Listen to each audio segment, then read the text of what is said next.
দয়াল সরকারি কলেজের রাষ্ট্রবিজ্ঞান বিভাগের পক্ষ থেকে অনলাইন ক্লাসে সবাইকে স্বাগত। সুপ্রিয় শিক্ষার্থী, আশা করি তোমরা সবাই সরকার নির্দেশিত স্বাস্থ্যবিধি মেনে তোমাদের স্বাভাবিক কার্যক্রম পরিচালনা করছো এবং তোমাদের পড়াশোনা যথারীতি চালিয়ে যাচ্ছ। সুপ্রিয় শিক্ষার্থী, আজ আমরা মাস্টার্স শেষ পর্বে রাজনৈতিক পরিবর্তন ও উন্নয়ন এই বিষয় এর অধ্যায় 10 থেকে একটি বিষয় আলোকপাত করার চেষ্টা করব। আমাদের আজকের আলোচ্য বিষয় হচ্ছে চীনা মডেল, অর্থাৎ অর্থনৈতিক ক্ষেত্রে চীনের যে মডেল। সুপ্রিয় শিক্ষার্থী, আধুনিক বিশ্বে চীন অত্যন্ত আলোচিত একটি রাষ্ট্র। চীনের অর্থনৈতিক উন্নয়ন সারা বিশ্বের সাথে অবলোকন করছে। বৈশ্বিক মহামন্দা যেখানে সারা বিশ্বকে অর্থনৈতিক ক্ষেত্রে কাঁপিয়ে তুলেছে বা সারা বিশ্বের অর্থনৈতিক ভিতকে নাড়িয়ে দিয়েছে, সেই ক্ষেত্রেও চীন তার অর্থনৈতিক অগ্রগতি অব্যাহত রেখেছে। অনেক চিন্তাবিদ বা বিশ্লেষক বা সমালোচক চীনকে বিশ্বের অন্যতম অর্থনৈতিক পরাশক্তি হিসেবে চিহ্নিত করে থাকেন। অনেকেই চীনকে আজ বিশ্বের 1 নম্বর অর্থনৈতিক শক্তি হিসেবে গণ্য করে থাকেন। তো প্রিয় শিক্ষার্থী, আজ আমরা চীনের এই অর্থনৈতিক উন্নয়নের ক্ষেত্রে চীন কি কি নীতি বা পলিসি অনুসরণ করেছিল সেটাই আমাদের আলোচ্য বিষয়। আমরা চীনা উন্নয়ন মডেলের উল্লেখযোগ্য দিকগুলো আজ আলোচনা করব।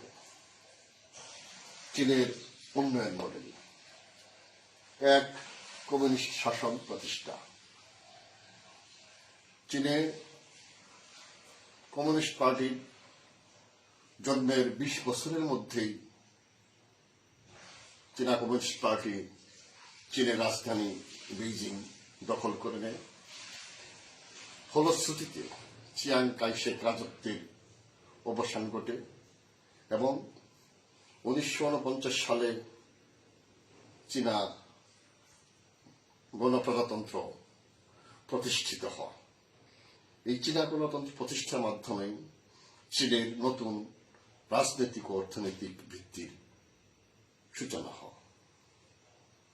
প্রথম পঞ্চবার্ষিকী পরিকল্পনা।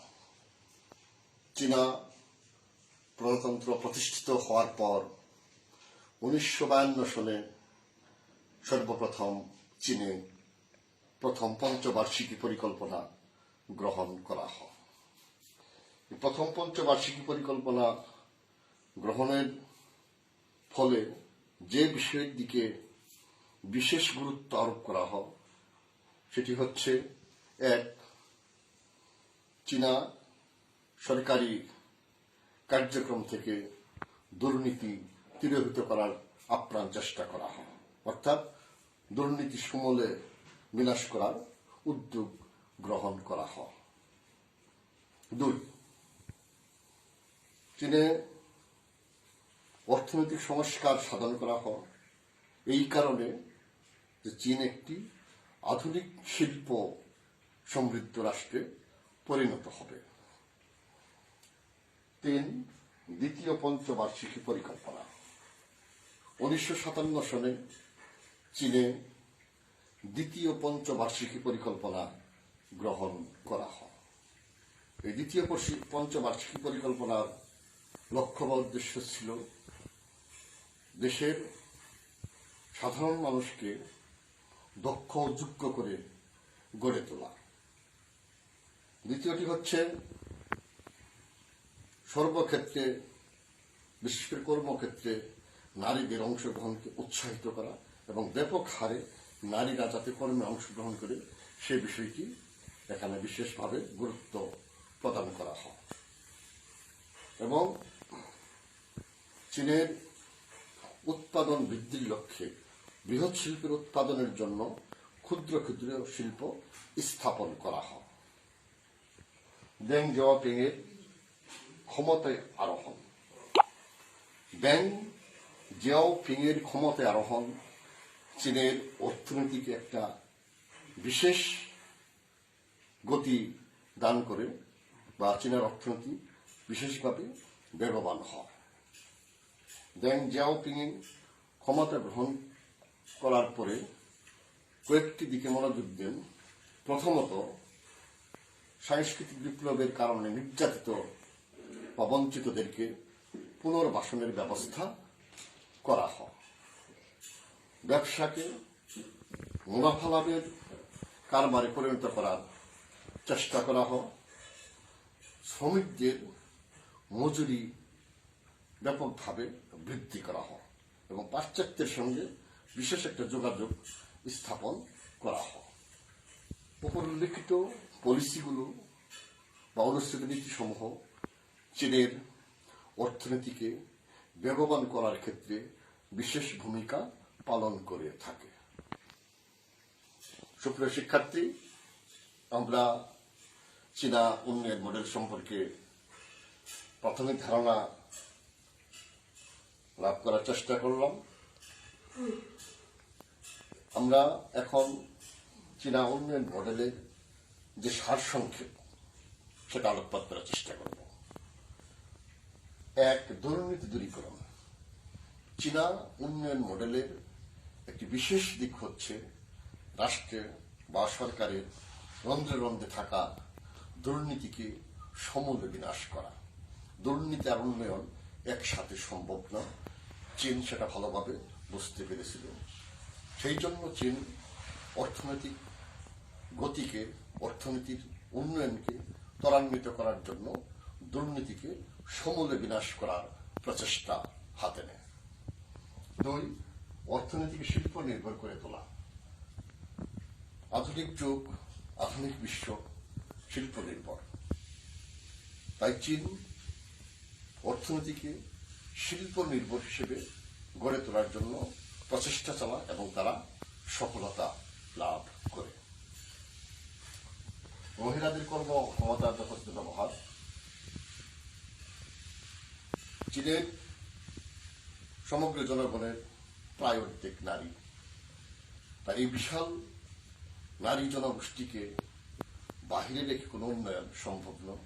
তাই চীন মহিলাদেরকে কর্মক্ষেত্রে যথাযথ ব্যবহারের মাধ্যমে তারা মানব সম্পদের উন্নয়ন ঘটিয়েছে এবং অর্থনীতিকে বেগবান করে তুলেছে। আধুনিকীকরণ প্রক্রিয়ায় জনগণের দৈহিক ও মানসিক সম্পৃক্তি। আধুনিকতার দিকে যে যাত্রা চীনাদের, সেই যাত্রায় দেশের জনগণকে শারীরিক এবং মানসিকভাবে তারা সম্পৃক্ত করতে পেরেছিল।